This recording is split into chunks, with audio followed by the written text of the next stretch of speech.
প্রত্যেক দিনের মতো আজকের সকালটাও শুরু হলো ঝাঁটাহাতি নিয়ে। তো এখানে সকালবেলায় উঠেই ঘর বারান্দা ঝাড়ু দেওয়া থেকে স্টার্ট করলাম ভিডিওটা। কারণ প্রত্যেক দিন কিন্তু এই একইভাবেই আমি আমার দিনটা শুরু করে থাকি আর সেই সাথে ভিডিওটাও শুরু করে থাকি। তো এখানে ঘর বারান্দা খুব ভালোভাবে ঝাড়ু দেওয়ার পর কালকে রাতের বেলায় থালাবাটি ধুয়ে নিয়েছিলাম। আসলে মাঝে মধ্যে যেদিন তাড়াতাড়ি খাওয়া দাওয়া হয়ে যায় সেদিনকে আমি আবার একটু তাড়াতাড়ি হলে থালা বাসনগুলো ধুয়ে নিই। তো কালকেরই ধুয়ে নিয়েছিলাম, তো সেগুলোই এখন গুছিয়ে নিচ্ছি। তারপরে কিছু আর কি খাবার ছিল ফ্রিজের মধ্যে। এমনটা হয় 2-1 দিন আগে হয়তো তরকারি রেখে দিই, সেটা ভুলেই যাই যে তরকারিটা আর কি ফ্রিজের মধ্যে রয়েছে।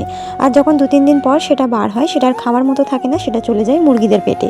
তো তোমাদের সঙ্গেও কি এটা হয়, মানে ফ্রিজের মধ্যে তরকারি রেখে ভুলে যাও আমার মতো? আমাকে কমেন্টে জানিও। তো সেই তরকারি আর সেই সাথে কিছু বাছনা ছিল যেগুলো নিয়ে চলে গেলাম ছাদে মুরগিদের দেওয়ার জন্য। সাথে ভাবলাম একটুখানি থালা বাসন রাখার একটাও হাতাহাতি কিন্তু আমি প্রতিদিনই প্রায় পরিষ্কার করে নিই। তবে এখন একটু চাপ বেড়ে যাচ্ছে আমার, সেই জন্য আর এখন করতে পারছি না। 2-3 দিন 4 দিন পর পরই ওটা হয়। তো ছাদে এসে কিন্তু আমি মুরগিদের খাবার দিলাম আর ফ্রেশ হয়ে নিলাম। আর সত্যি কথা বলতে জামা কাপড় আর আজকে বার হয়নি, সেই জন্য ধোয়ার কোনো ঝামেলা নেই। তাই মুখটা ধুয়ে চলে আসলাম নিচে, মাকে রুটি দিয়ে দিলাম সাথে চা, আর সেই সাথে একটু আলু ভাজা কাল রাতে করেছিলাম, তো সেই আলু ভাজি ছিল।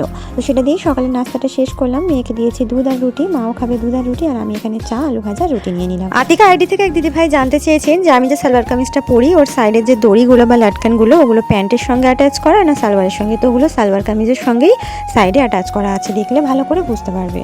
এদিকের কাজকর্ম কমপ্লিট করার পর মেয়ে এবং বাপ দুজনে মিলে চলে গেল বাজারে। তো বাজার থেকে এখানে আনা হয়েছে মুরগির মাংস, সেটাই কিন্তু আজকে রান্না হবে। তো আলু দিয়ে একেবারে কষা করে লাল লাল করে ঝোল করব।